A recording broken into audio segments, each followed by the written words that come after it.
So just want to do a brief review of what we discussed yesterday.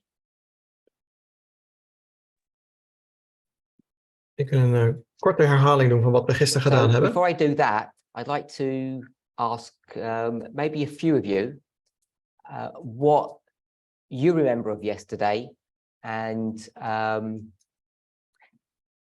either how it made you feel.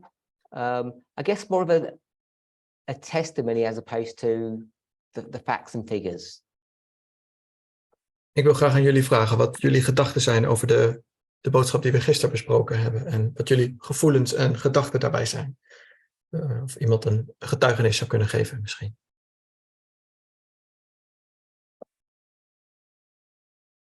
Who had the Christine? Yeah.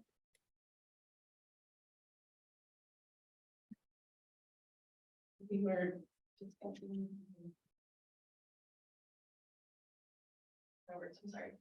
I can tell you how I didn't feel. I started feeling like I was thinking, is it me? Is it me that's sitting here and I don't belong here? I started questioning myself. So I posted the title of yesterday's presentation, and it was based upon a comment that I made during the study. De titel van de presentatie die ik gisteren deed is gebaseerd op een uitspraak die ik deed tijdens deze studie. And it's something along the lines, the enemy within the gate. En dat is de vijand binnen de poorten. And it sounds quite accusatory. En het klinkt nogal beschuldigend. And Christine was saying that it made her, or it forced her to examine herself to see if she was that person. En Christine, degene die net het antwoord gaf aan dat zij bij zichzelf te raden ging of zij misschien ook zo'n persoon zou zijn. Okay. Ze ging haarzelf Anyone onderzoeken. else? Zichzelf onderzoeken. Is er nog iemand anders die iets wil toevoegen? Iets wil zeggen over de presentatie van gisteren?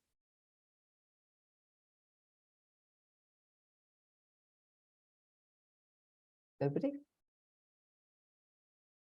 I'll ask somebody if somebody wants to volunteer. Als er niemand is, dan Kathy. kies ik iemand uit. Kathy. Basically the same. I can't. It's fine. Oh. Well, it had me really reflecting again, like Christine said, you know. Mainly I was like praying, Lord, please don't let it be me, you know, I don't want it to be me. 1 second. So Kathy said that she had similar thoughts to Christine. Kathy zegt dat ze dezelfde gedachten had als Christine. And she was praying that, speaking to the Lord, communicating with the Lord, to say that she didn't want that person to be her, or she didn't want to be that person. En ze vertelt ook dat ze in gebed tot God ook gezegd heeft dat ze niet die persoon wil zijn. Victoria. So Victoria had similar thoughts to both Christine and Kathy. My thoughts are long, and I don't know how to shorten it. So Got it. my thoughts are long, and I don't know how to convince it. I wrote how it made me feel because I was meditating a lot upon it, but I don't know how to convince it. So Victoria says that she had similar thoughts, but she doesn't quite know how to put those thoughts, those feelings, succinctly in words. Victoria geeft aan dat ze ook dezelfde gedachten en gevoelens heeft, maar kan ze niet echt in woorden uitdrukken. And to be honest, I think I feel the same way. En om eerlijk te zijn, voel ik dat ook. That it really made me wonder, am I in the faith? Am I kidding myself?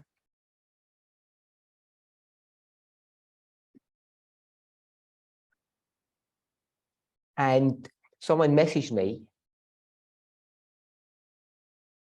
and in their message, they focused on the point about Noah's children, Noah's sons. Iemand heeft mij een tekstbericht gestuurd en die persoon die vertelde Because over that story Noach. obviously focuses upon the sins of the men. Noach en zijn kinderen. En het ging over de zonde van zijn zonen, de mannen. And we spoke about that idea yesterday. En daar spraken we gisteren ook kort over. About, at a very simple level, that sinners enter into the new world. Dat zondaren in de nieuwe wereld terechtkomen. The new earth.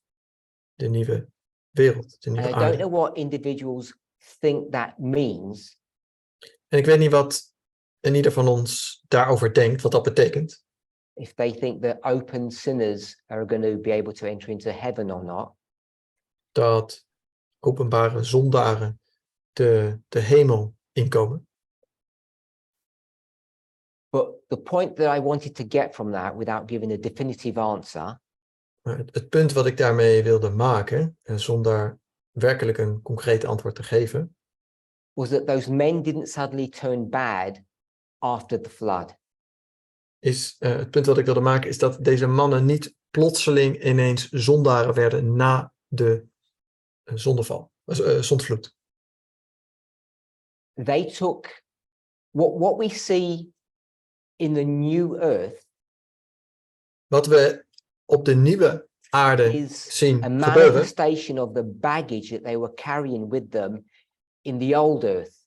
is een manifestatie van een rugzak, zogezegd, die ze meenemen vanuit de oude wereld. I'm not trying to suggest that open sinners, practicing sinners, will enter heaven. That wasn't the point I wanted to make. Ik zeg niet dat zondaren, mensen die concreet zondigen, de Many hemel of you inkomen. who have watched older presentations or who have spoken to me over the years and know me well, Mensen die in presentaties vanuit het verleden hebben gezien of met mij in het verleden hebben gesproken en mij een beetje kennen, know that I have a particular view of heaven weten dat ik een bepaald beeld van de hemel and of heb the old earth. en van de oude wereld. So I don't think they're that much different. Ik denk namelijk dat ze niet heel veel But verschillen. if we're not happy here, if we can't get on together, we won't be happy in heaven.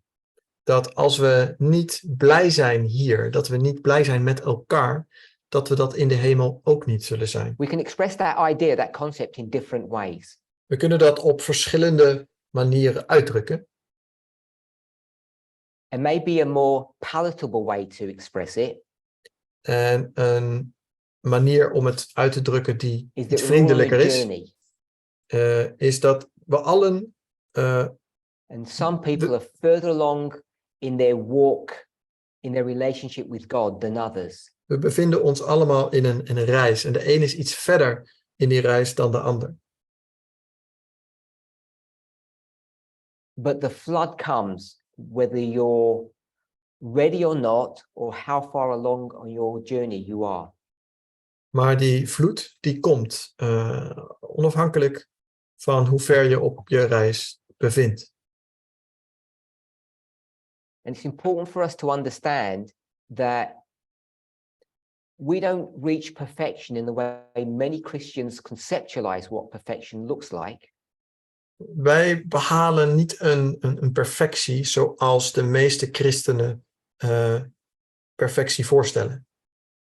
This side of heaven. Aan deze kant van de hemel. And again, I don't want to be misunderstood to suggest that sin enters into heaven.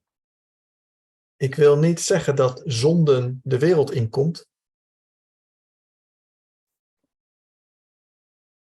But the damage that we carry. Maar de schade die we met ons meedragen. We speak about, it's a phrase that we borrow from Ellen White, the house in which we live. We hebben het wel eens gehad over een uitspraak van Ellen White. Het huis waarin wij ons bevinden, waarin wij When I leven. say we carry this damage, Als ik zeg dat wij deze schade met ons In that phrase, I meedragen, mean the we. I don't mean the house. en ik bedoel onszelf, niet het huis. We get new bodies. We all understand that. We begrijpen allemaal dat wij een nieuw lichaam krijgen. But the damage that sin has done to us, the inner person, is a phrase that we often use. De schade die het leven hier op aarde aan ons heeft gegeven, aan de innerlijke mens, aan ons als persoon, Doesn't easily get erased. wordt niet makkelijk verwijderd. God does not have the ability, the power, the strength to fix that problem. God heeft niet de kracht en de mogelijkheid om dat zomaar weg te nemen. Yes.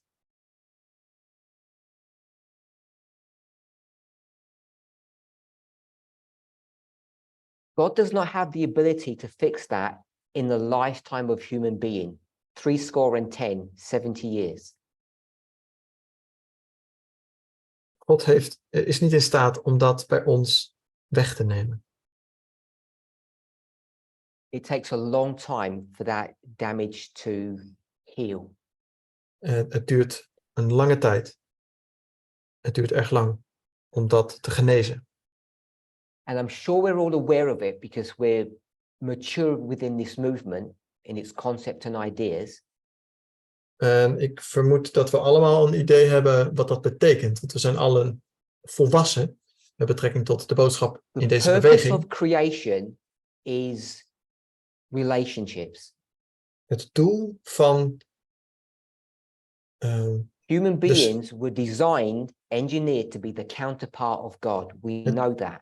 het doel van de schepping was het bouwen van relaties. En de mens is geschapen om When I relaties spoke about op te God not bouwen. having the ability or the power to repair us, to fix us, En toen ik zei dat God niet in staat is om ons te genezen in one lifetime, in één leven van zeg maar 70 jaar. in addition to that, God can't heal us, repair us without our cooperation. Dan wil ik daaraan toevoegen dat God ons niet kan genezen zonder I use the onze word medewerking. cooperation, but it's not a very good word to use. Medewerking is misschien niet het beste woord wat ik kan gebruiken, wat ik moet gebruiken. Because it doesn't do justice to the enormity of the problem that confronts us and God. Omdat het niet goed uitlegt wat dat werk, wat wij en We all God have doen, a pretty precies good working definition of what sin is. zegt. We hebben allemaal een idee van wat de definitie King van James zonde is. defines sin in this way. De King James vertaling vertaalt de zonde als volgt. To the person who knows to do good and doesn't do it, De persoon die weet wat het is om goed te doen it is sin. en doet het niet, dan is het zonde. So the idea there is that sin has to be based on an understanding of something, of information. Dat betekent dat de zonde iets is wat betrekking heeft op iets wat we weten. If you don't have cognition, you cannot be held responsible. And if you're not held responsible, you're not doing sin. Als je bepaalde kennis hebt, dan ben je er bewust van. En als je er bewust van bent, dan Now, doe je that simple zonde. statement sounds easy because it's a Bible verse that we could all go to and quote. Dit is een simpele definitie. Het is een Bijbelvers, dat kunnen we allemaal citeren. So this is an open-ended question and you might see it differently to me. Ik heb een vraag. We're going to define sin in that way. Als we zonde op die There's a big manier, problem. als we zonde op die manier definiëren, is er een groot probleem. What do you think that big problem would be? Hoe ziet dat probleem eruit volgens jou? Anybody got any thoughts about why is it such a big problem if sin is defined based upon a person's knowledge? Wat is het probleem als we zonde definiëren als iets dat gebaseerd is op de kennis van een persoon? Christine.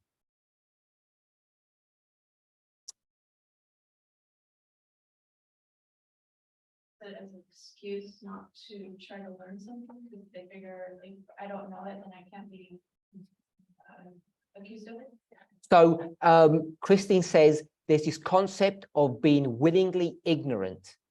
Er is ook dit concept van bewust So you onwetend deliberately zijn. don't investigate things so that you can escape the accusation of the crime. Dus dat betekent dat je bijvoorbeeld bewust iets niet onderzoekt, zodat je ook niet schuldig bevonden kunt worden aan een bepaald misdrijf of aan een bepaalde zonde. Okay, so Lena said the same thing. There's this concept of being willingly ignorant, deliberately covering your eyes and your ears so that you can escape investigation.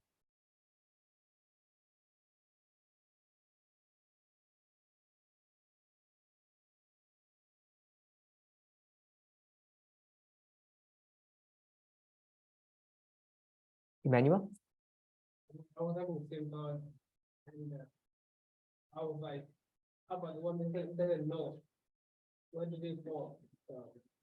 So Emmanuel had a similar thought. Anyone else? Bob? Willing ignorance is still a choice. Yes, so the idea is the problem, Bob said that willingly ignorance is still a choice. Bob zegt dat bewuste onwetendheid nog steeds een keuze is. So we all know that you can't escape using that issue. Dus we begrijpen allemaal dat dat niet gebruikt kan worden om de zonde te ontwijken. Okay, the same point. So what I want to suggest, Wat ik zou willen voorstellen, after Lena gives her point,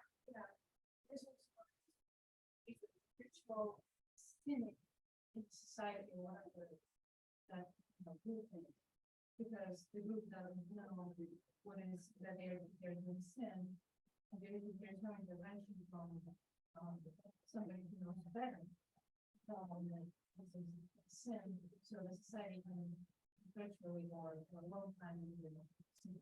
so Lena said, if no one in a community or society knows that sin is occurring, dus er wordt gezegd dat als niemand iets weet over een bepaalde zonde die gebeurt, the sin perpetuates and it doesn't get sorted out. dan blijft de zonde bestaan en wordt er niet weggenomen. So I have a similar thought, which I'll share in a moment. Ik heb eenzelfde gedachte die ik zo meteen zal Just delen. remember what Lena said. Onthoud goed wat Lena zojuist zei. Larry? One could use that as a way to judge some who are more knowledgeable. Could look at another group and say, judgment or be condescending because they don't know what they do. So a problem with this idea of sin, Het probleem van deze definitie van zonde, because people have different understandings of a particular issue, is omdat mensen verschillende ideeën hebben over een bepaald thema. we view the problem differently. Dan kijken we dus anders naar het probleem allemaal. And just introducing the idea of loving the sinner and hating the sin En het idee dat we de zondaar, dat we daarvan houden, maar de and I've zonde hardly haten. ever met anybody that doesn't fall foul of that issue.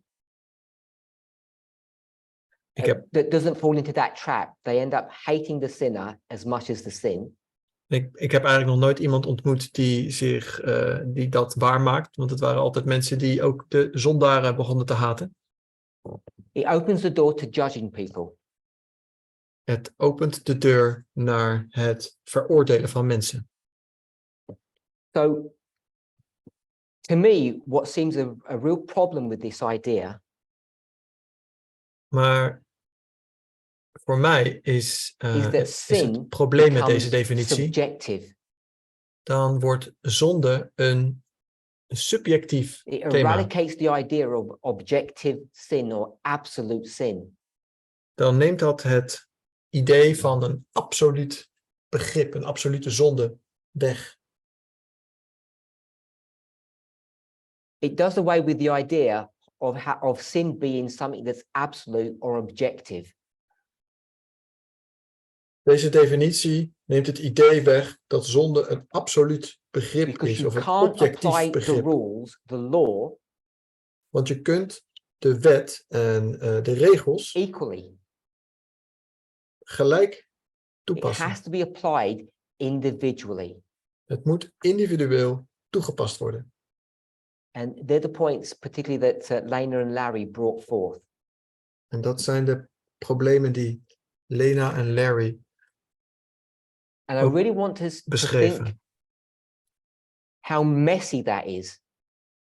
En ik wil ons erover laten nadenken hoe rommelig dat is And in the eigenlijk. book of Hebrews, Paul addresses this issue En in het boek Hebreeën spreekt Paulus daarover. after speaking about the superiority and the validity of Christ's ministry. Na het bespreken van de superioriteit Paul van speaks about a het new dienstwerk van covenant. Christus, spreekt hij over een nieuw And does anybody know the argument that he verbond. makes when he says the conclusion of the matter is we have such a high priest and there's going to be a new covenant? And then he says something that's really interesting, I think. Hij heeft het over het feit dat er een nieuw verbond wordt geïntroduceerd. En dan voegt hij daar iets aan toe wat ik erg interessant vind. Weet iemand wat ik Gloria. bedoel? So Gloria says we have an intercessor, Gloria zegt dat we which is true. een But he says mediator something hebben. else. En er wordt ook nog iets anders gezegd. Anybody have a thought? Samaria. Is it that he says Christ is here once? We seem like there was one So Paul speaks about Christ entering once for all the sins, but he makes another point.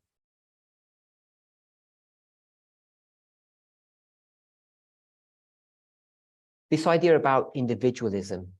Het idee over individualiteit. So Paul says, Daarover zegt And Paulus, when I give you the paraphrase, you'll tell me the verse.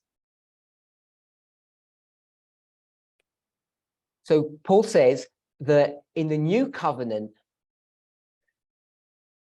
Paulus zegt dat in het nieuwe verbond, everybody who's in a new covenant relationship iedereen die in het nieuwe verbond is, doesn't need to be taught by someone else, heeft geen uitleg nodig van iemand because they anders. can learn about God themselves. Want zij kunnen over God leren. Ze kunnen zelf over God leren en And van I've God always leren. wondered about that. En ik heb me altijd afgevraagd hoe dat zit. If that were true at the surface, I'd be without a job. Want als dat waar zou zijn, dan zou ik geen baan Who found the chapter hebben. and the verse? Wie heeft het vers, het hoofdstuk gevonden? Okay, they're still looking. Er wordt hard Hebrews gezocht. 8. Hebreeën 8, We've got chapter 8, verse 10. vers 10. Hebreeën 8, vers 10. So let's just double check if that's correct. 8 is where it talks about the new covenant. No, we're just double checking. We controleren het even.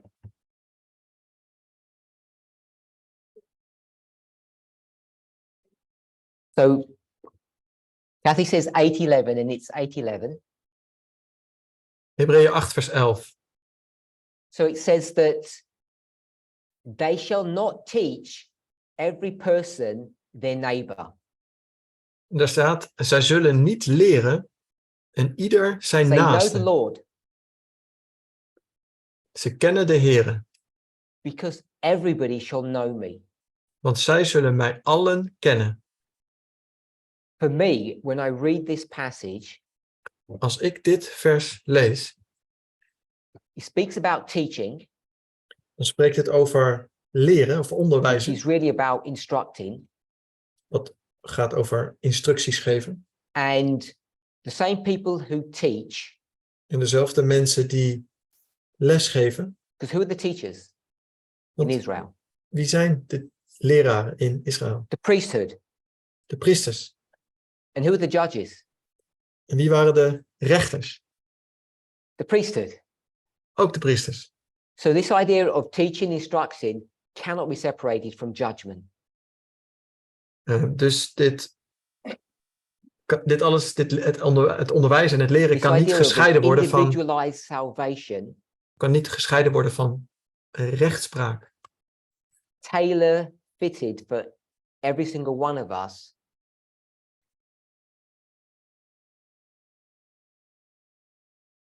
is problematic. And Het why in- is it problematic? Waarom is het problematisch? Dat Because het those pesky individualisme, iPhones want deze gevaarlijke iPhones enable this. maken dit alles So- mogelijk. This whole idea of a subjective salvation Het idee van een subjectieve redding for Noah and the children, voor Noach en zijn kinderen, where God will deal with each of them individually, not corporately, zal God individueel met hen afrekenen en which agrees with Hebrews 8:11, niet als een groep. En dat is ook in is against overeenstemming met everything that we spoke about yesterday and over the last few presentations. dit is alles in overeenstemming met Hebreeën 8 vers 11, maar is in tegenspraak met wat we in de afgelopen presentaties besproken hebben. You have a challenge in front of you, Jullie hebben al een uitdaging voor je liggen. not to judge one another, Niet om elkaar te to veroordelen, understand that salvation is an individual experience, dat we mogen begrijpen dat redding een individuele that we'll all enter heaven ervaring is. we'll say it at a different level or a different experience, We gaan allen de hemel in op verschillende levels. We zijn allen op een verschillend niveau. and yet we all have to do it together because we can't do it on our own. En toch moeten we het allemaal samen doen, want we kunnen het niet alleen. So all of these competing theological issues Alle andere theologische thema's are all a living reality for us here in this room. zijn voor ons allemaal in deze ruimte een Just levende outside in the other realiteit. room, Maar in die andere ruimte, where they're also eating, waar ze ook aan het eten zijn, they have no idea about the reality of the great controversy and what it means and how it's affecting us. andere mensen hebben geen idee over de grote strijd en hoe dat ons beïnvloedt. En wat er van ons verwacht wordt. Does anybody want to say something or comment? Iemand die iets wil zeggen, commentaar wil geven? Penny, did you want to say something? No? Jackie? I'm thinking now because what an example in this contrast between over there and here. What is our responsibility? So for people online, we're at a hotel conference room. Voor de mensen thuis, wij bevinden ons hier in een hotel, in een It's early conferentiezaal. morning here, and the people in the other room are having their breakfast. They're just the regular guests. We bevinden ons hier in een hotel, in een conferentieruimte. En andere gasten in het hotel zijn op dit moment aan het ontbijten in de andere zaal. And Jackie spoke about the contrast and the responsibility that we have. En Jackie had het erover dat er een contrast is. En dat ook een verantwoordelijkheid met ons meedraagt. And we ate with them. And what's interesting is En wat ook interessant is, not only the responsibility en niet alleen de verantwoordelijkheid and the privilege, en het voorrecht, but just before the meeting, Jackie and others in this group were actually sitting with those same people and eating with them. en dat Jackie en een aantal andere mensen van onze groep met deze mensen samen gegeten hebben. And they had no idea of who we are or what we're about. En ze hadden geen flauw idee, of hebben geen flauw idee van wie we zijn en wat we doen. Emmanuel.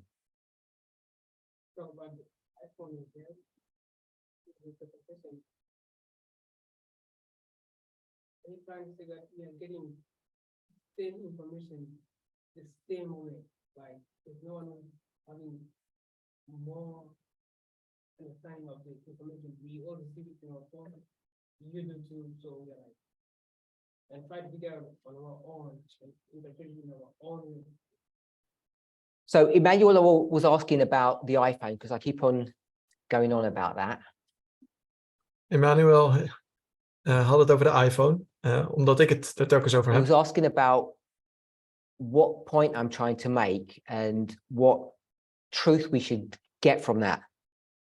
En hij vroeg zich af waarom we het er telkens over hebben. En wat is de waarheid? Wat is de Of noodzaak course, die we it's not daarin about moeten the phone zien? itself. We all know that it's not the hardware, even the software. Het gaat niet om de telefoon zelf. Het gaat niet om de hardware. Het gaat zelfs niet eens om de software. It's about the dream of the person who created this piece of equipment. Het gaat om de droom die de persoon had die deze telefoon ontwikkelde. Because they were seeking for the truth. Want zij waren op zoek naar de waarheid. We might say seeking for God. We zouden kunnen zeggen ze waren op zoek naar God. And the system, the corporate structure, let that person down. It failed them. En dat systeem, het systeem dat er is, And maakte dat whatever deze persoon hurt or mislukte. pain it caused that person, En hoeveel pijn dat die persoon gekost heeft, they thought they could make a difference to others in a similar situation, to people in the world. toch konden ze een verschil maken voor mensen in de wereld. People like us who had been let down by society. Mensen zoals wij, die door de samenleving By the achtergesteld church, by worden, the state, aan de kant worden gezet door de kerk, door de by staat, those who have power. door hen, door zij die And macht this hebben. person's dream was to set us free. En wij So worden even though I gevraagd, speak about it in a negative way, ook al spreek ik er misschien negatief over de I wanted iPhone, us to understand that the purpose of that was positive. ik wil dat we begrijpen dat de reden waarom ik het deed was iets But it positiefs. has unintended consequences. Maar het heeft onbedoelde gevolgen. Okay, so that was part of the summary of yesterday, the story of Noah and this journey that each of those people are on. Dit was dus het verhaal van gisteren over Noach en ieder individu die And op when we reis get to is heaven, naar die many nieuwe of wereld. us are going there in a broken and damaged state. Als wij naar de hemel gaan, dan velen van ons komen daar in een gebroken, beschadigde manier. And the only way things get fixed En de enige manier waarop dat gerepareerd kan worden, is if we cooperate with God in the plan of salvation. als wij samenwerken met God in One second, we've got an audio problem. Is it het okay now? reddingsplan. I used the word cooperation. I said it wasn't a very good word. En ik zei dat samenwerken niet het juiste geschikte woord was. We spoke about the definition of sin, We hadden het over de definitie van de zonde, that it's subjective dat het subjectief is and it cannot be fixed En dat het niet gerepareerd kan worden. unless you know that you're doing sin. Alleen als je weet dat je This zonde is a doet. point that someone brought up. I think it was Lena brought that up. Dat is ook wat iemand hier in de zaal zei. Years ago, there were several studies that were done on the subject of understanding and wisdom. Een aantal jaar geleden ging het over, hadden we in onze studies over de En thema's Who is wijsheid wisdom? en kennis. En wie is wijsheid? Penny? Sophia. Sophia. Good. So some people remember those studies. Sommigen van ons kunnen deze studies nog And if hebben the deze studies person onthouden. is me, Deze persoon, dat ben ik. Of dat we know that Sophia zijn wij. is someone else, En we weten dat Sophia iemand anders is. an external agent. Een externe So persoon. we have to have understanding and wisdom. We moeten begrip en wijsheid And I hebben. think I framed it in this very simplistic way. En ik heb het op een redelijk eenvoudige manier toen gezegd. That wisdom is the correct application or usage of information or knowledge. Dat wijsheid de correcte toepassing is van kennis. It's not Van, enough just to know what sin is, then you need to have wisdom in how to behave properly. het is niet voldoende om alleen te weten wat zonde is. We moeten ook nog weten hoe we dat op een goede manier kunnen toepassen. Zodat we ons goed kunnen gedragen. The reason I like the story of Noah, there are many stories that we can glean from that, many lessons, and I've spoken about it many times in the past. Er zijn vele verhalen die we kunnen gebruiken, maar er is een reden waarom ik het verhaal van Noach zo aardig vind. Last time, when we spoke about Noah, De laatste keer dat we het over Noach hadden, that caused a bit of a storm. dat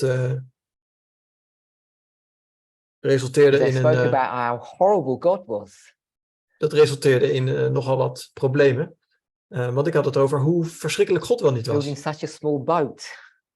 Omdat hij zo'n kleine boot maakte. Even if you wanted salvation, you couldn't get it. Zelfs als je gered wilde worden, was het niet eens mogelijk. Because there's just not enough space for everybody. Want er was niet voldoende plek voor iedereen. What I found interesting about that conversation Wat ik interessant vond aan dat gesprek, was how ready and how quickly, I'm going to say everybody, but that's sort of generic.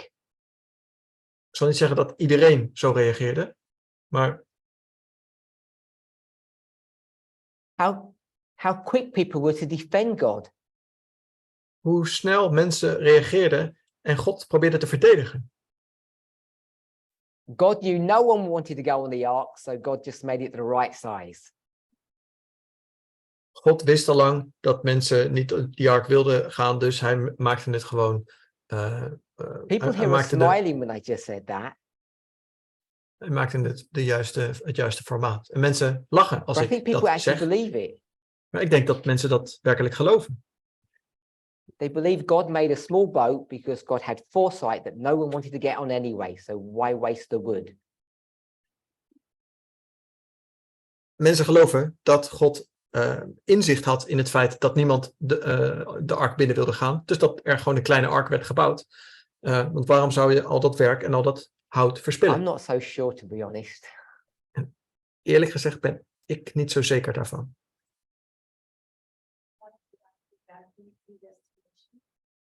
So, sorry, I didn't catch your name. Eva. Eva said, is that predestination? En Eva vraagt, is dit niet So I'm going to say simple answer is yes, predestinatie? I believe it is. En het korte antwoord is ja, ik denk dat dat inderdaad zo is. I don't want to infer that that's a dirty word when it comes to God. Ik wil niet zeggen dat dat een vies woord is, om het zo maar even te zeggen, als het om God gaat. But if you're not careful, it can get pretty ugly. Maar als we niet voorzichtig zijn, dan ja, kan het wel verkeerd gaan. And I don't know what Eva thinks about it, but I'm not too inclined to go down the path of predestination, because I don't think it's a very good theology or a doctrine to hold on to. It's really problematic. Ik weet niet hoe jullie daarover denken, maar ik denk dat we in het beantwoorden van onze vragen niet het pad van de predestinatie moeten opgaan, want dat is For me, I'd rather serve a God that was ignorant. Dan beweeg je op glad ijs. Rather than one that used predestination to work things out. Dan geloof ik eerder en hoop ik eerder in een God die onwetend is, dan een God die alles al wist en het Okay, so I've got a couple of voorkoude. hands up. The only reason I mentioned that story. Ik heb nu een aantal handen in de lucht, maar de reden waarom ik dit beschrijf It's because today's story about Noah is completely different and I think much more positive. is omdat het verhaal wat we nu vandaag over Noach bespreken veel positiever is dan de vorige versie.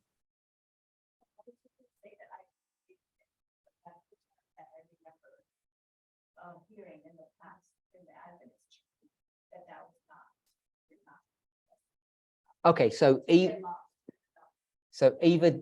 I guess he's like me, she doesn't like the concept or the theology of predestination. Is that right? Oké, dus Eva heeft ook. Deze vrouw heeft gelooft ook niet in predestinatie.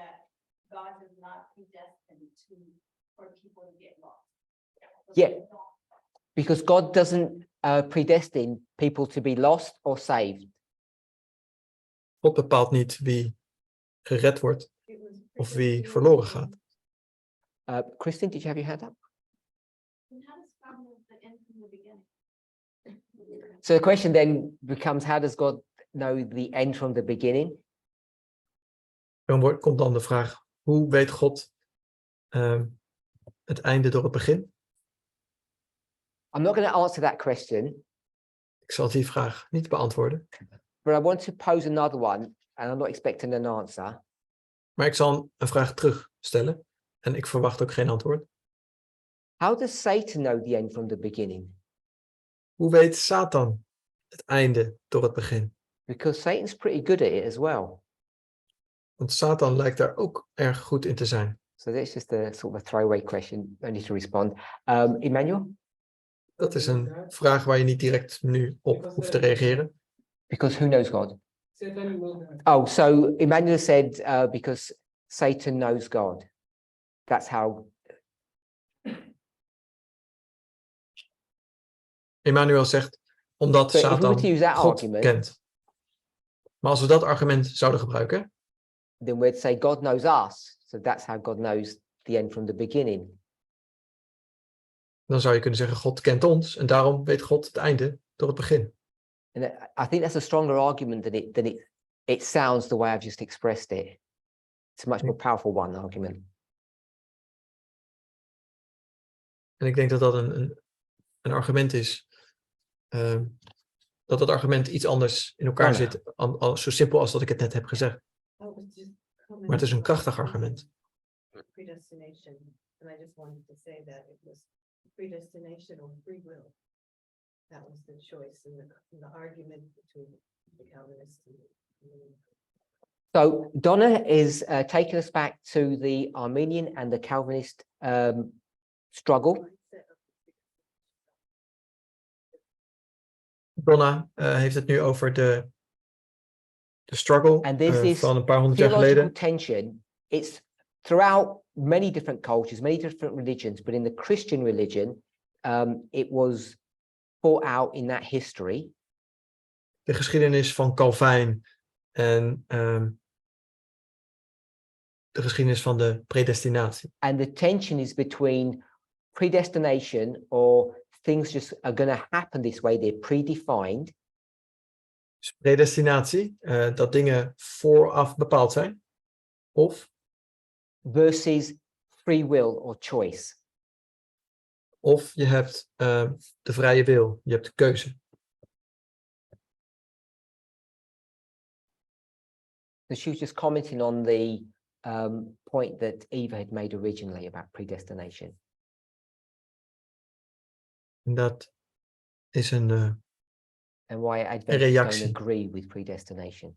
Dat is een reactie op het commentaar wat Eva net gaf Miriam? over predestinatie. En dat ik het daar ook, dat zij en ik het daar ook niet mee eens ben. Dat we dat concept moeten gebruiken in onze verklaringen. How they have to like study as we do. It was in the context of, I think, the death of the kings of the north. How that's not actually the case, but how we thought they used to be, and Satan did as well. So they don't really know the end. Not full. So Samaria is saying that based upon what someone said, Dus Samaria zegt dat gebaseerd op wat iemand anders mention zei, their name, we zullen geen namen noemen, that Satan doesn't really know the future, dat Satan in werkelijkheid de toekomst helemaal niet kent. just as Emmanuel said, Satan's just very clever, Net zoals Emmanuel zei, which dat is not Satan, what God is. dat Satan een beetje sluw is. En dat is niet wat God God's not clever, is. God just knows. God is niet sluw, God weet het That's gewoon. the point you're making, I think, Samaria, is it? That's Dat the is- difference. Dat is het verschil wat je wilt benadrukken. Because that's what Samaria's recollection of the argument that was used by that person, that teacher.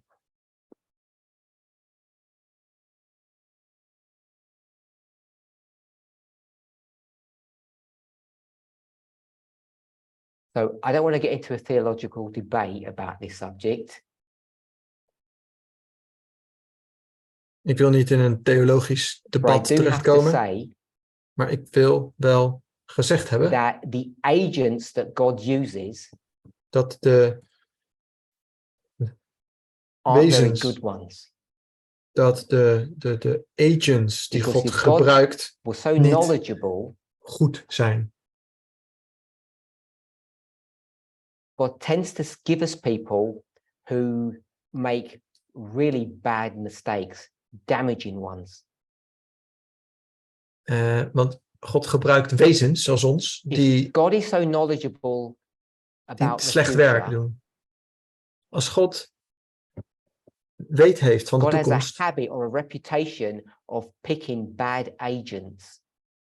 dan heeft God een reputatie van slechte mensen uit te kiezen. Who are very prone to sending you in the wrong direction.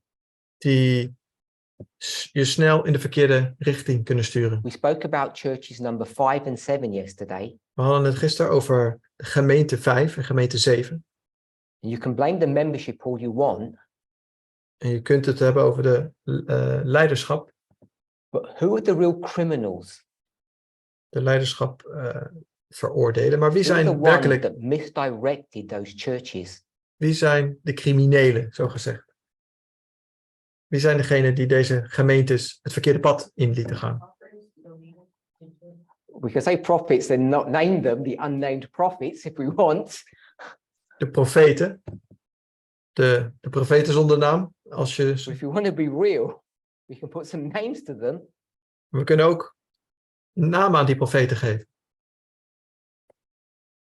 I think that's either 2018-19. Which one? 2018, 2019 hebben we het daarover gehad. Which year? Welk jaar? I'm asking my translator which year.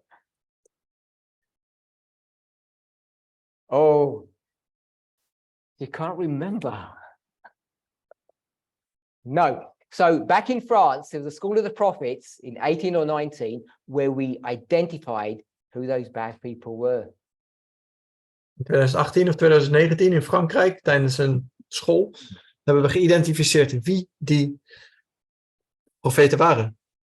The angel of Sardis is Miller, De engel van Sardis is Miller. and it's his prejudices, his bad theology that sends Sardis into a zombie, turns it into a zombie church.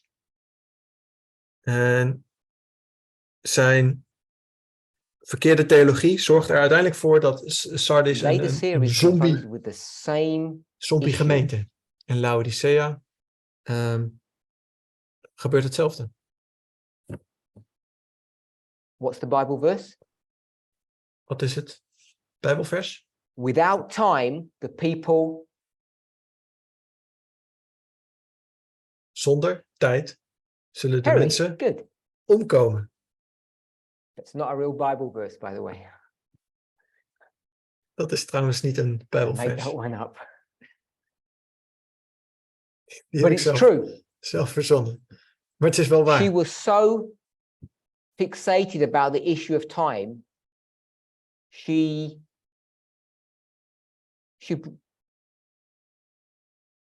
Her message, her theology, took the church into Laodicea. Haar boodschap de boodschap van tijd, bracht uiteindelijk de gemeente in I een hope we're all Laodicea mature toestand. enough when I say Ik hoop dat we volwassen genoeg zijn wanneer ik zeg, God was so omnipotent, had such power, dat als ik zeg dat God zo'n macht wouldn't he heeft, choose better prophets? zou God dan niet betere profeten Because the gekozen hebben? reason why this movement is still struggling, but why a movement is needed,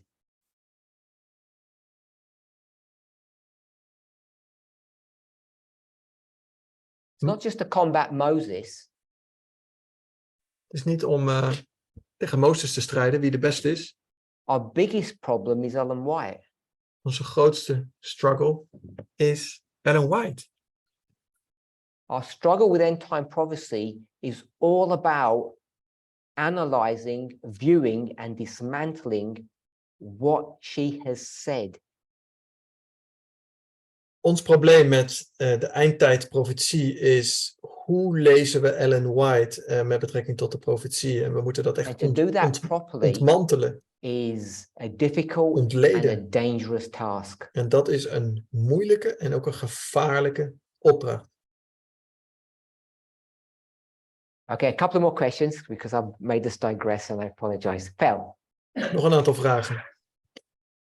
Oh, no. Oh, sorry, I thought you had your hand up. Anyone else? Iemand anders? Manuel. Why do people perish without a time? Why do people perish when there's no time? So the question is, why do people perish when there's no time? Dus de vraag is, waarom komen mensen om als er geen tijd is? Because it was wrong. Omdat het een verkeerde We've boodschap was. demonstrated and proven that time continued to be the key to unlock end time prophecy. We've demonstrated that as a movement. Wij als een beweging hebben gezegd dat tijd bepalend is om eindtijdprofetie te kunnen zien en At bepalen. least in my mind, that's how I understand things. Dat is zoals ik het zie, tenminste. They had a prophet. I'll give a random date because I'm not very good at dates. Ik geef een random datum, ik ben er niet zo goed in. From 1848 onwards, Van 1848 en daarna that instructed the church that they should ignore time. heeft de profeet gezegd dat we tijd moeten negeren.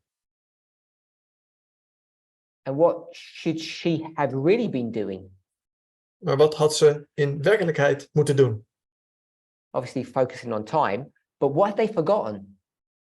Uiteraard hadden ze zich op tijd moeten focussen, maar wat waren ze vergeten? What they rejected? Wat hebben ze verworpen? The 2520. De 2520. Because come 1863, as the 2520 comes to its conclusion, they're just going to destroy that. En in 1863, wanneer deze profetie tot zijn conclusie komt, verwerpen ze deze profetie definitief. Dus zonder tijd zullen mensen This omkomen. movement is created upon time, as we know. Deze boodschap, deze beweging is gebouwd op Because every tijd. Adventist knows that we're living at the end of the world. Alle Adventisten weten dat we aan het einde van de wereld leven. But that's a stretchy term because nobody actually knows what that means. Maar dat is nogal een algemene term, want niemand weet werkelijk wat dat betekent. And most of you, if you like, most people in this movement, En de meeste van jullie, als je bent zoals de meeste mensen in deze beweging, are asking the question, stellen de vraag, what is the Sunday law? wat is de zondagswet precies? Because you're looking for another marker. Want je bent op zoek naar een andere wegmarkering. Which is time. Dat is ook tijd. Without time, we perish. Zonder tijd zullen wij That's all I ook wanted to say about that point. omkomen. Dat is alles wat ik Okay, wilde so we've zeggen done daarover. I think a fair summary, at least partially, of what we discussed yesterday. We hebben een aardige samenvatting gegeven over wat we gisteren besproken hebben. We spoke about the concept of shaking. We hebben het ook gehad over het concept van een schudding. And we tried to have a better understanding of what the components or the structure of a shaking looked like, what it was. En we hebben ook gekeken naar hoe zo'n schudding er dan uitzag, de verschillende componenten daarvan.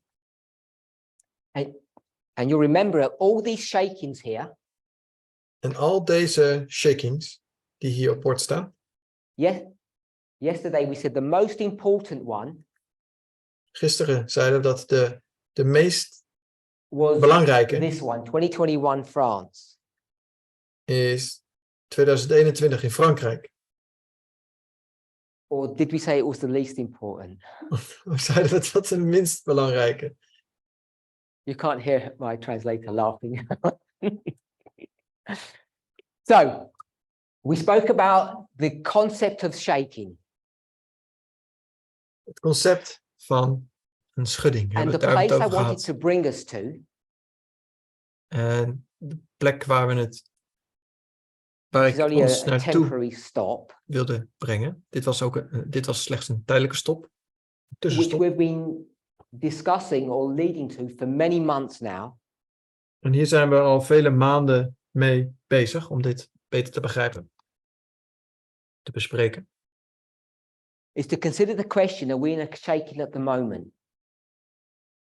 Om ons erover te doen laten nadenken dat we op dit And moment in een schudding, dat we ons in een schudding careful bevinden. consideration, it's too easy to say we're not. Het is te makkelijk om te zeggen dat we dat niet zijn. Because it doesn't appear to have, the situation that we're in doesn't appear to have the same dynamic or characteristics as all of these. De situatie waar we ons nu in bevinden, heeft niet dezelfde karakteristieken als al deze andere schuddingen van het verleden. Because people aren't leaving, there's no split, there's no separation. En dat komt omdat mensen de beweging niet verlaten. Er vindt geen scheiding plaats. So I'm going to suggest we came to a conclusion or an agreement. We kwamen tot een conclusie of tot een overeenkomst in ieder geval. Without defining what the issues are, what the doctrine, we've got a few here, but the point I'm making is not that this is the definition of what's causing the shaking.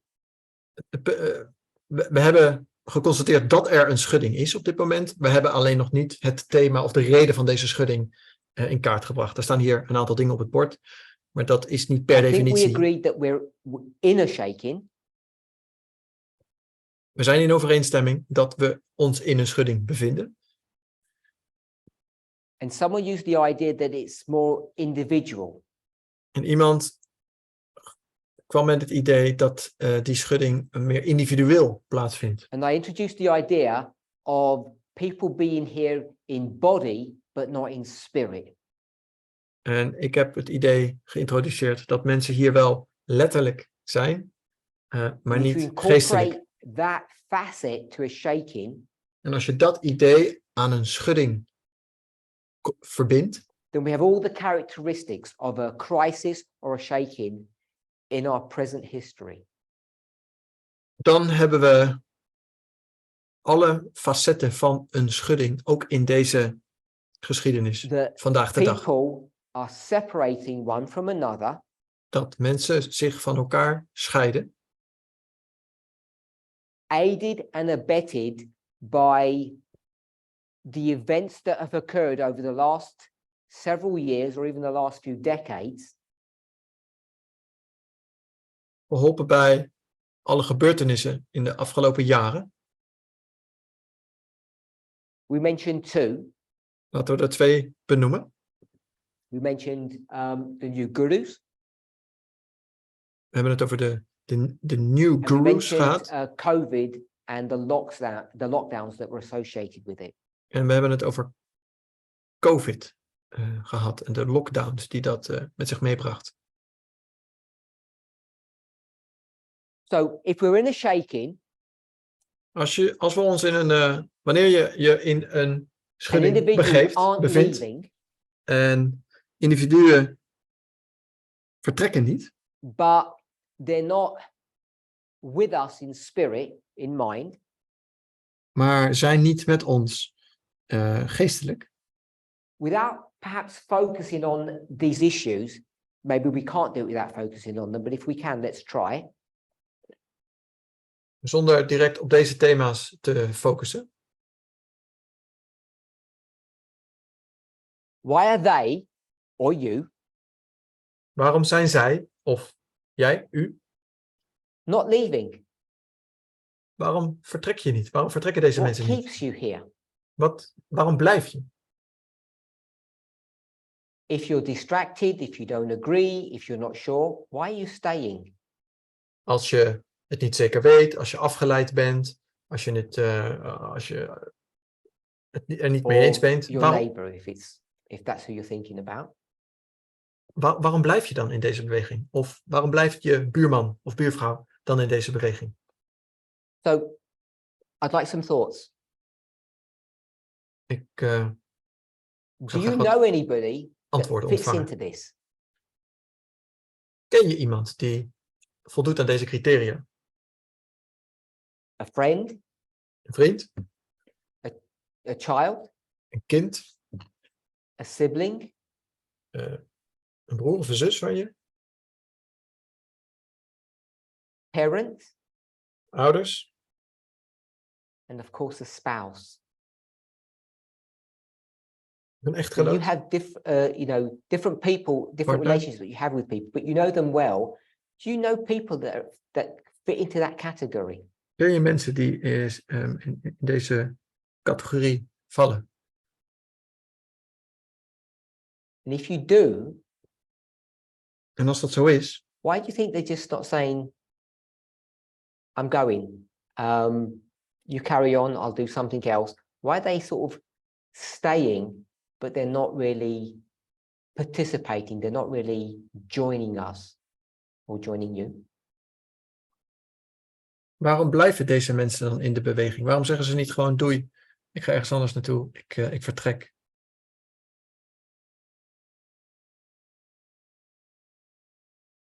Alison, think about, the individual need not to go. Where do they go? I mean, going back to 𝗂𝗶𝗴𝗲𝗏, they know better, I'm assuming. There's nothing there, then they've come this far in this movement for so long, they've got friends who are comfortable here, just to not agree with those 3 things up there in the time that we are in. For whatever reason, whatever's going on in their lives. But they feel like wherever you go, they don't want to go to the world, they want to how bad that is, they want to back to the church, they don't want to care for them. so Alison has said, Alison zei het the reason volgende. they're not leaving De reden waarom ze niet vertrekken, is because they've got nowhere to go. is omdat ze nergens anders naartoe kunnen. They've got no viable, meaningful alternative. Ze hebben geen geloofwaardige, betekenisvol That's alternatief. the difference today compared to all of these other ones. En dat is het verschil tussen vandaag de dag en al deze andere schuddingen. All of the people that left in these histories, Al deze mensen die in deze they tijdsperiode felt so vertrokken, strongly about something ze voelden zich zo sterk, ze waren zo overtuigd van iets, They had an idea Ze hadden een idee that was strong enough to carry them out of the movement. ze hadden een idee dat hun zo sterk overtuigde dat het voldoende was om And this voor hun person here vertrek today, uit de the one beweging. that Alison has described, Maar de persoon vandaag de dag, een persoon die Allison zojuist beschreef, doesn't have that. heeft dat niet. They don't have an alternative ideology or theology. Ze hebben geen alternatieve theologie, religion, ideologie, For them om to naartoe be te able to gaan. stand up and walk on their own path. Zodat ze kunnen opstaan en zeggen, ik vertrek, ik ga mijn eigen weg. So they're stuck here. Dus ze zitten hier gevangen. Alyssa, Alyssa. Fear of death. so Alyssa says they're afraid or they have a fear of death. Alyssa zegt dat ze bang zijn voor de dood. So that's a similar idea that Alison said, Ik denk dat dat min of meer hetzelfde is als wat Allison zojuist zei. because I'm going to say broadly, all of these stories, Al deze verhalen, al deze schuddingen in het verleden, there was a fear of death, toen was er sprake van een angst voor de dood. but their fear was if they remain, they will die. Maar hun angst was dat als zij zouden blijven, dan zouden ze sterven. So the accusation of death or being a murderer was leveled at us.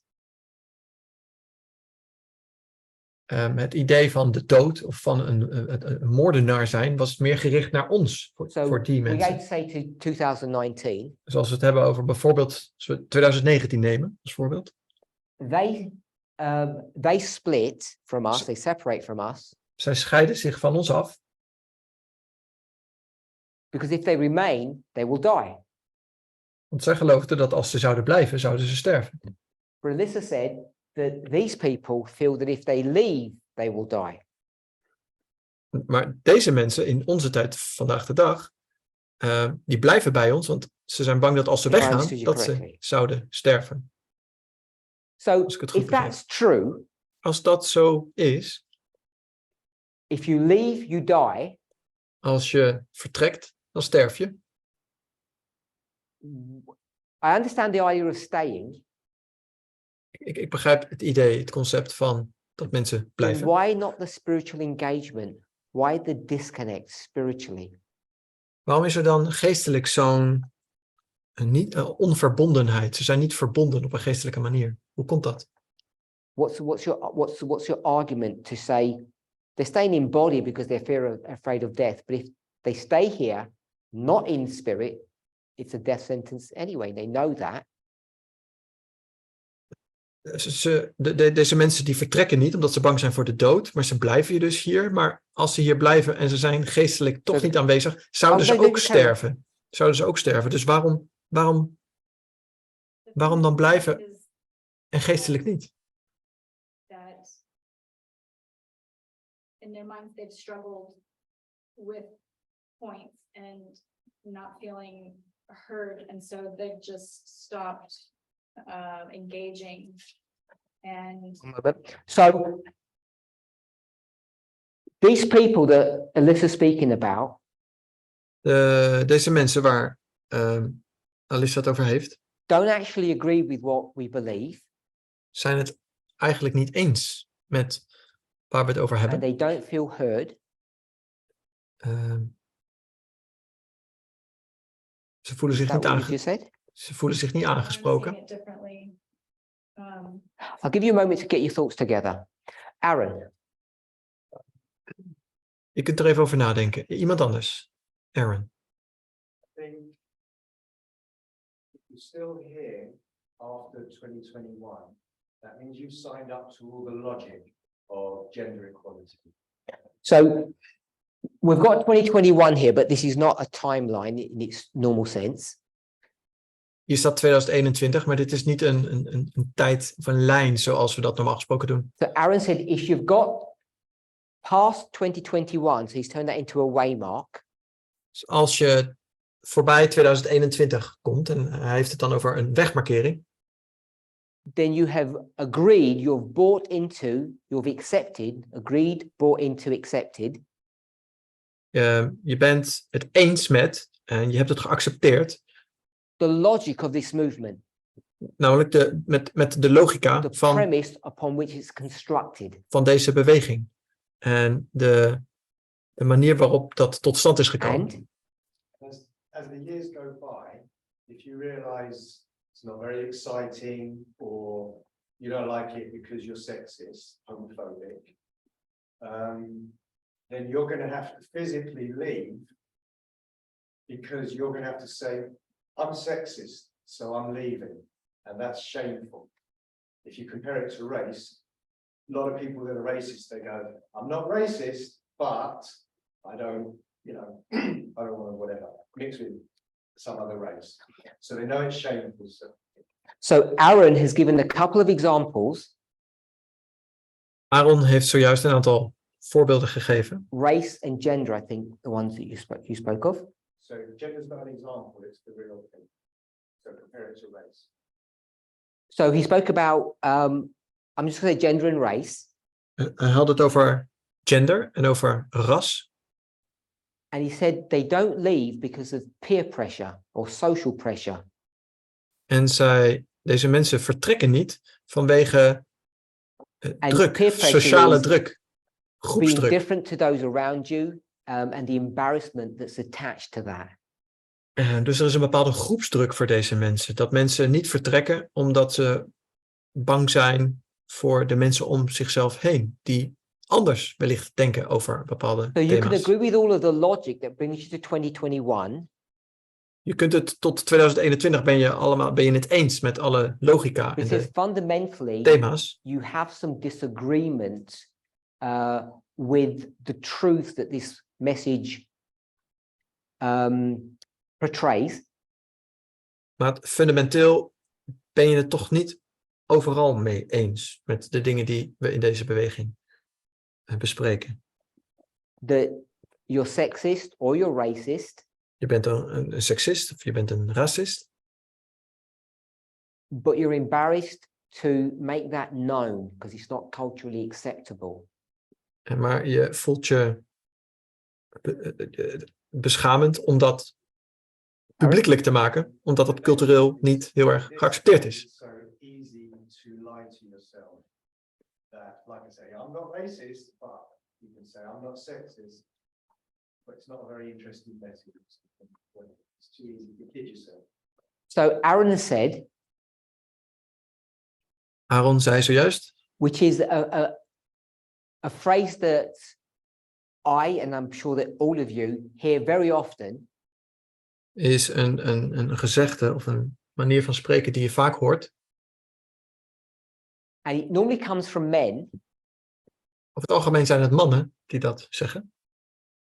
normally comes from husbands, Meestal komt het van echtgenoten, mannelijke. and their first statement, not literally, is this: En het eerste wat zij zeggen is dit. I'm not sexist. Ik ben geen seksist. I know they are over there somewhere, but not me. Ik weet dat ze bestaan hier en daar, maar ik niet, zeker niet. I find it interesting when people say that Ik vind het interessant wanneer mensen dat zeggen. for two reasons. Voor twee redenen. One of it is people feel defensive to make that statement. Mensen voelen zich And the second thing, women, I never hear women say that. I'm not sexist. En het tweede wat ik wil zeggen is, ik hoor nooit vrouwen zeggen dat ze geen And I think seksist zijn. Many women are in their own way, their own sphere of influence, as sexist, as patriarchal as men are, but they never speak about it that way. Terwijl vrouwen net zo seksistisch zijn als in hun sfeer. En net zo seksistisch zijn als mannen. Maar ze spreken het nooit zo uit dat ze Okay, geen I seksist hope I zijn. portrayed those thoughts accurately. By the way, what was 2021? Trouwens, wat was 2021?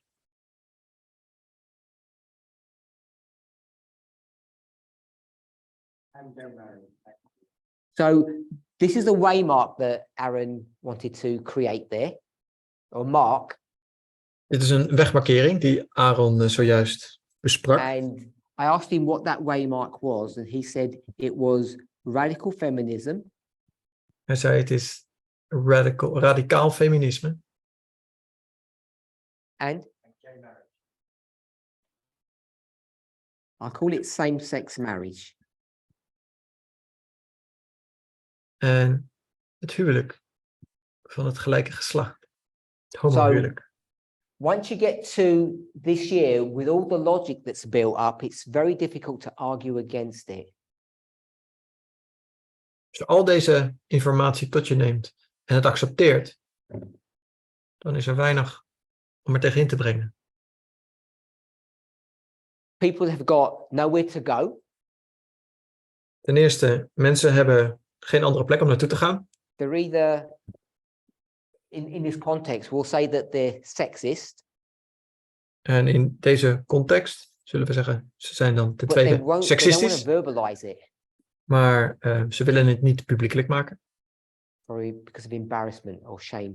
vanwege schaamte. Any other thoughts?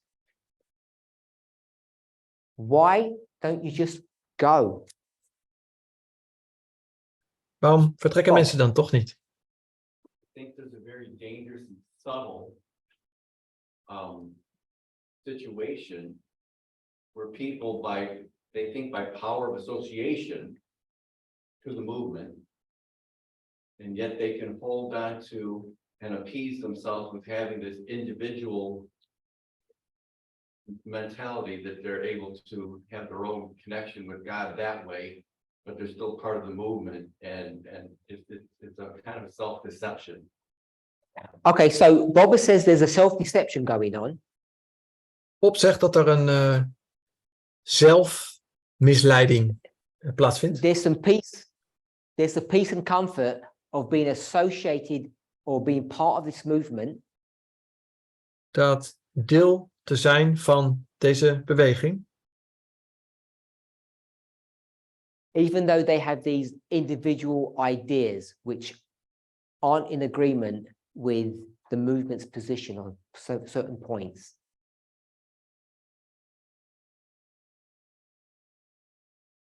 en toch ben je niet met alles eens wat in de beweging wordt geleerd. Lily.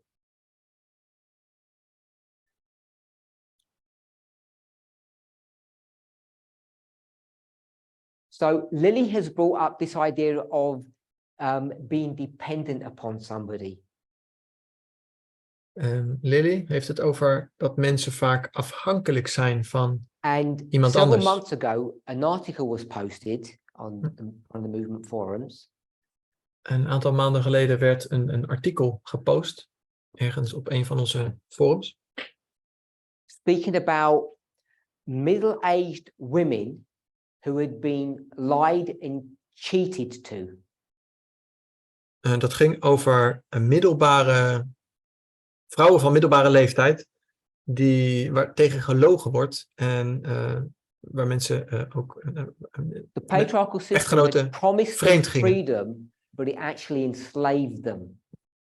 Het patriarchale systeem had hen vrijheid beloofd, maar het gaf hen slavernij. And that had happened decades ago in their lives. Het gebeurde tientallen jaren geleden in hun leven. They had sacrificed, Ze hadden hun leven opgeofferd. or as Aaron said, they agreed with the logic, Ze erkenden de logica. they come to a point in their experience, Ze komen in tot their hun marriage, punt in hun ervaring, in hun huwelijk. and they want out Maar ze willen eruit, a divorce, een scheiding. but they can't Maar dat kan niet. because they're tied, they're locked into their marriages because of financial dependency. En ze zitten daar gevangen omdat ze financieel afhankelijk zijn. Gevangen So in hun that's a real huwelijk. phenomena.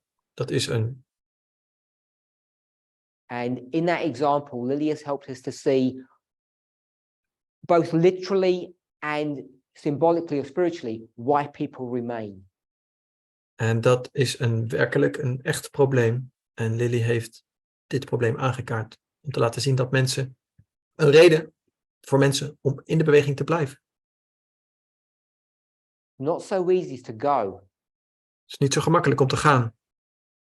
And sometimes you've got nowhere to go to. En soms is er niet eens een plek om ergens naartoe te gaan.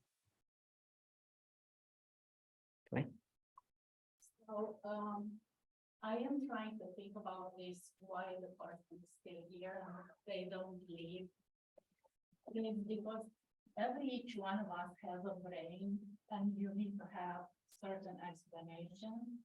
So when a question like this comes up, it is probably that they need more information to understand. That's why they are staying here.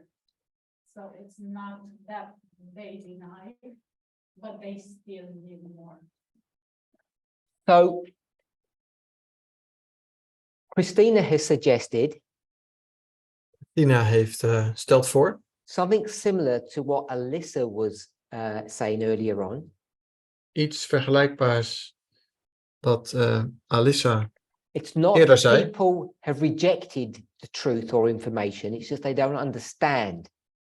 Het is niet zozeer dat mensen de waarheid verworpen hebben. Het is meer dat ze het niet altijd begrijpen. And they're waiting for some decent person En ze wachten tot er iemand to komt make the effort to explain things to them in a way that they can understand. en ze wachten op een persoon die hen op een goede en een heldere manier uitleg kan geven. So they understand all the logic that brings us to this place. Ze begrijpen alles van de boodschap dat hen tot zover They heeft still have gebracht. questions which aren't getting answered. Maar er zijn nog steeds vragen die niet beantwoord worden. So I know people still wanted to make a response to some of the points we've already done, but I just want to move on a little bit. Ik wil een stapje verder gaan. En maken. Does anybody here feel either disenfranchised? Zijn er mensen hier die... Disenfranchised means that they don't feel part of the group. They're not part of the structure. Zijn er hier mensen aanwezig die voelen dat ze niet echt deel zijn van de groep, van de beweging? And they have opinions or questions. En dat zij meningen hebben Problematic. of vragen hebben die misschien And problematisch you feel zijn. afraid to ask these questions. En voel je je dan misschien angstig of bang om die vragen te stellen? Because we'll all turn around and say, how dare you ask things like that? You're so sexist. Omdat je bang bent dat we ons allemaal omdraaien en denken dat we zeggen, hoe durf je zo'n vraag te stellen? Je bent zo'n seksist. So I don't know if Christina was talking about someone she knows. Ik weet niet of Christina het had over iemand die zij kent. But the point she brings up, I come across all the time. Maar het punt dat zij maakt, kom ik telkens weer tegen. And it's often from men Het is voornamelijk van mannen. who say, I've got this question, but I can't ask it. Mannen die een vraag hebben, maar zeggen, ik I'm durf being cancelled. ik durf de vraag niet te stellen. Ik voel dat ik gecanceld word. Because this movement's got a cancel culture. Want deze beweging heeft een cancelcultuur. They may not use that phrase, but that's what's going on. Misschien dat ze die term niet gebruiken, maar dat is wel wat vaak gebeurt. Put your hands up if you feel like that. I've got this really awkward question, and if I asked it, people would look down upon me. So I then ask. So I just have to bide my time. Zijn er hier mensen aanwezig die van die moeilijke vragen hebben, maar ze niet durven te stellen? So only one person put their hand up. I can't believe it's only one person. Het is maar 2 people, 3. Oh, so we've got a few people in our group Oké, we hebben toch iets meer. We hebben 3, 4 mensen in onze beweging who die have hun hand questions nu, which of in they deze ruimte, know are antagonistic to what we profess to believe. zijn een aantal mensen hier die dus die vragen hebben waarvan zij denken dat die problematisch But zijn. they En rather would not ask the question. dat ze daarom dus die vraag niet durven te stellen. Because I would say to them, Omdat ik dan vervolgens zou zeggen, are you serious? ben je echt After all waar? this logic to 2021, Nou, you're still not on board. Na al deze logica in 2021, snap je het nou nog steeds niet? Or worse, Of erger nog, we'll get out the bludgeon, which is like a big hammer. we halen een grote hamer. On May 2nd, 2022, 2 mei 2022. I was going to say Ellen White. Elder Tess said that, and you telling me you're against that? Zei ouderling Tess, dit en dit en dit. Because once you do that, En ben jij daar tegen? what can you say? Want ja, als ouderling Tess dit heeft gezegd, You're cancelled. dan kan je er niet tegen zijn. En dus voel je je But I think gecanceld. it's a really legitimate point. Ik denk dat dit een erg goed punt is. And I'm really sad En for ik a ben number of eigenlijk wel things. verdrietig om een aantal One, dingen. that so few of you were brave enough to put your hands up. Dat een aantal van jullie, dat er maar heel weinig van jullie waren die hun handen That op even if durfden it te is just steken. a few of you, that California has this culture amongst yourselves.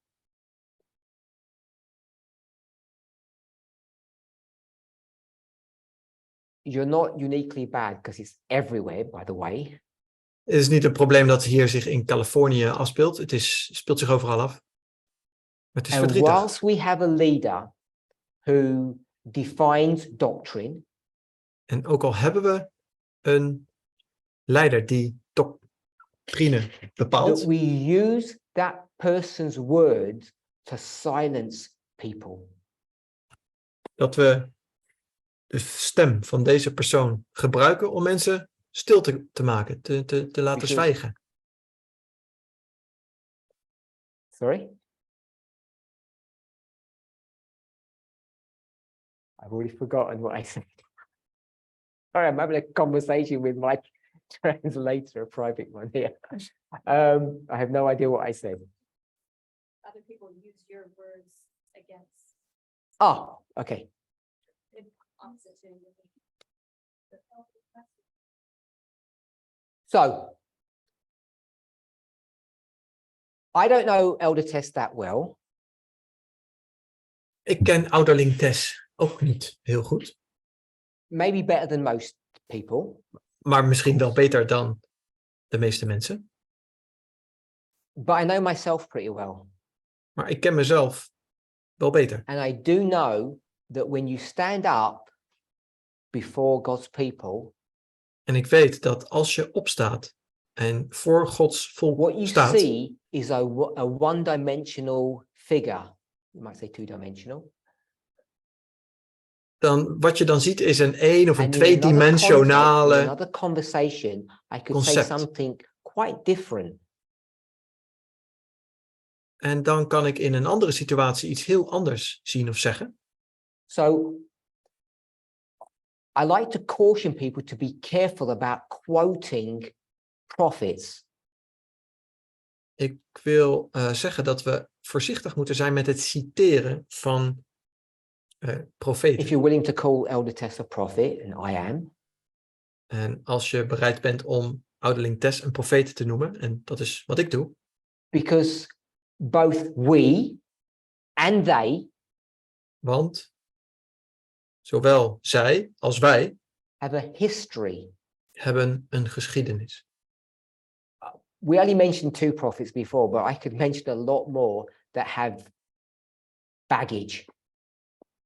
Ik heb tot nu toe 2 profeten genoemd, maar ik kan er nog veel meer opnoemen die bagage een rugzakje hebben that are easily misunderstood. die makkelijk The words are taken out of context. goed te begrijpen zijn. Dat de woorden snel uit de context gehaald worden. And it becomes difficult if you put them on a pedestal and use them as the definitive marker for what's right and what's wrong. En het is lastig als we die woorden letterlijk nemen en gebruiken op een manier Because it om te stops bepalen personal growth. wat waar en niet waar is. Het is gevaarlijk omdat het And I've touched on it persoonlijke very groei lightly, tegenwerkt. especially through this year. En zeker dit jaar ben ik But I think people have a misunderstanding on the role of certain individuals. ben ik daarop ingegaan. Maar we moeten weten wat de verschillende And de how they verschillende rollen operate, van deze mensen en deze how they profeten manage zijn. their public persona, their public message. En hoe ze hun publiekelijke boodschap naar voren brengen. If I were to tell you, I know this leading person in the movement Als ik je zou vertellen dat ik deze persoon who zou kennen, says, if you eat meat die zegt dat als jij vlees and you're eet a leader in the movement, en je bent een you should be leider removed. in de beweging, dan zou je moeten opstappen. You might say, that's fair enough. Dan zeg jij misschien, nou, You might even say, of course. dan zeg je, ja, dat is waarschijnlijk wel een goed idee. Of je zegt misschien, ja, natuurlijk. But if I then told you Als that ik je that dan same person zou wrote zeggen a dat- message to one of their relatives, als ik je zeg dat deze persoon een bericht naar een van said, zijn when you come and visit vrienden next stuurde, week, dat wanneer je langskomt volgende don't week, forget to bring the salmon. Because it's my favorite thing. Now, I don't know how you would view that situation. als die persoon een berichtje zou sturen naar een Do you vriend en see zegt, it as hypocrisy, apostasy? als je volgende week zou komen, neem dan een zalm voor me Because mee, if want you daar challenge hou the ik person, echt enorm van. Hoe zouden we daar dan mee om moeten gaan? Is dit afvalligheid, turn him into apostasy, a vegan Is and it- look what you do. hypocriet? And they said, you misunderstood me. When I said you're not allowed to eat meat, Als deze persoon dan zou zeggen, I thought everybody knew what meat was. Because fish is not meat. Meat, everybody knows, is a land animal. So there's no fowl.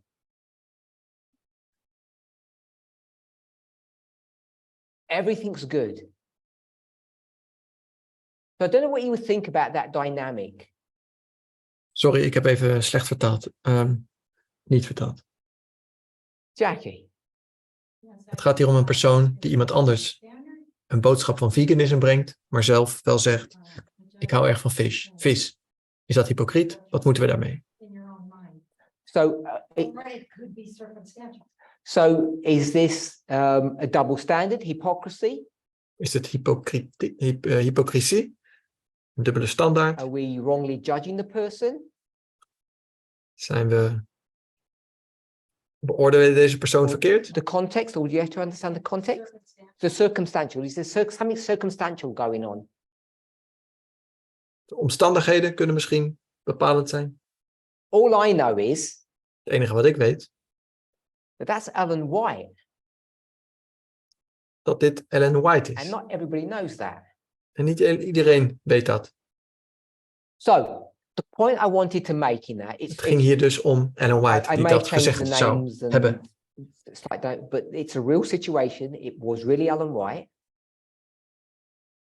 dit was een echte situatie en het ging echt om Ellen White. And I don't know if that changes your view of salmon or not.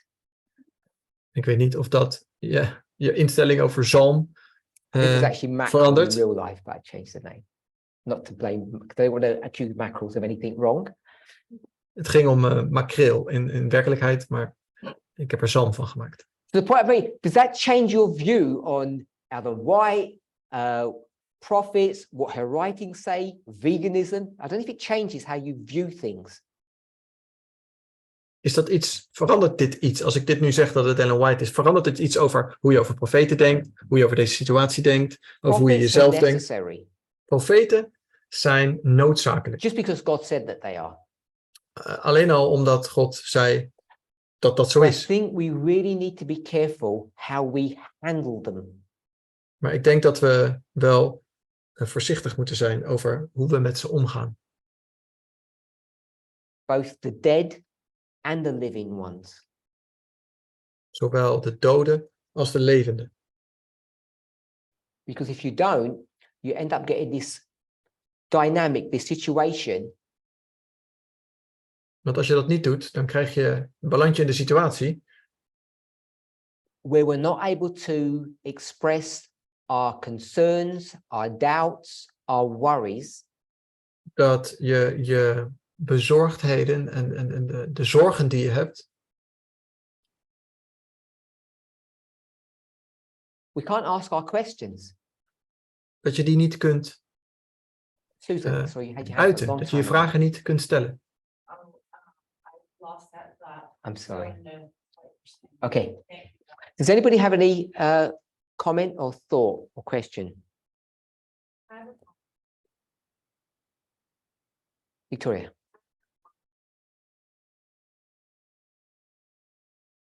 Based on what you said,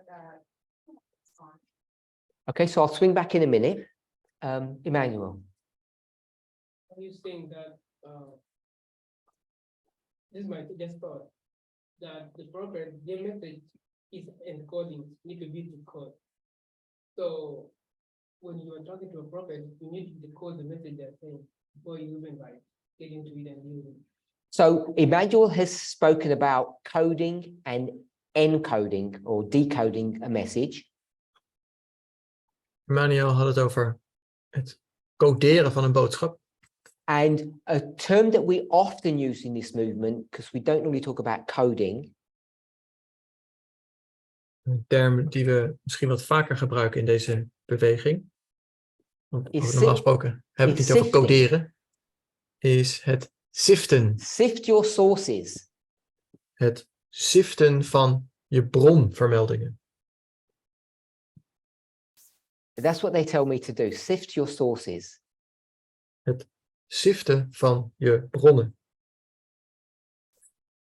And my response is, I would if I knew how to. Because I have no idea how to sift sources. En mijn antwoord is dan, ja, ik zou niet weten hoe. Hoe moet ik dat doen? Victoria, did you remember your point? I'm not Carry on. my doubts. I just know I just have different people that I express them to. So like I might speak to one member about my questions or concerns. I just want to put out that I understand that that there is kind of that culture a little bit, but it doesn't make me scared to voice what I have to say.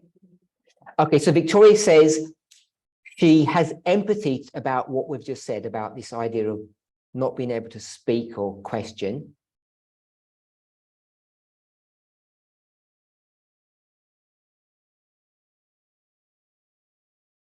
But she's able to express her concerns or questions privately, individually to people that she knows. Dus moeilijk voor haar om aan publiek haar zorgen te uiten, maar ze kent individuele personen waar ze dat wel bij kan doen. Yeah, people in the movement, of course.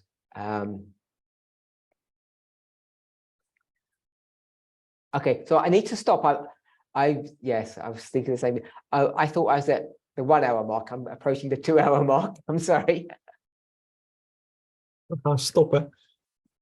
Okay, so before we close, Voordat we afsluiten, put your hands up if you're afraid.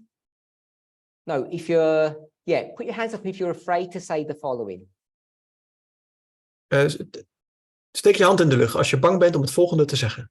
I don't agree with everything that Ellen White taught. Are you afraid to say that?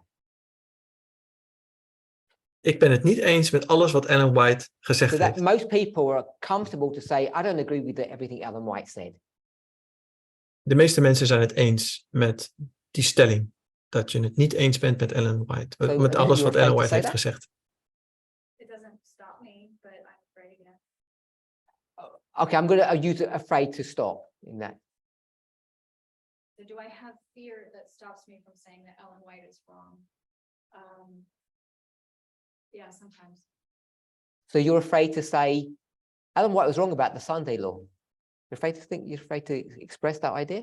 To certain people at certain times, You're afraid of them or afraid of the truth? the backlash.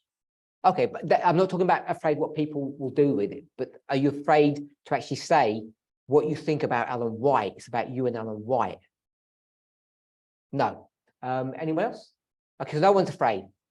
Put your hands up if you're afraid to disagree with Elder Tess. Publicly. Durf je hand in de lucht steken om te zeggen dat je het niet eens bent met ouderling Okay, Tess. so you could, if I could show you the camera here, all the hands shot up. Alle people handen here- gaan de lucht in. So people here are afraid to disagree with Elder Tess, but they're not afraid to disagree with Ellen White. Alle mensen hier aanwezig zijn niet bang om met Ellen White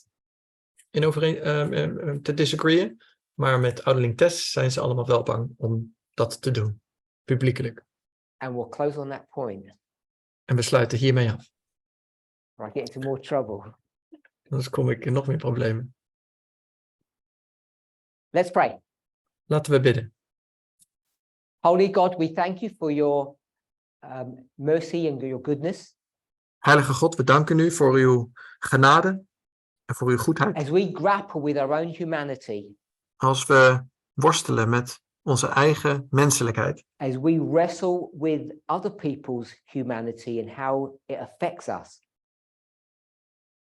Als we worstelen met de menselijkheid van andere mensen en hoe dat ons beïnvloedt.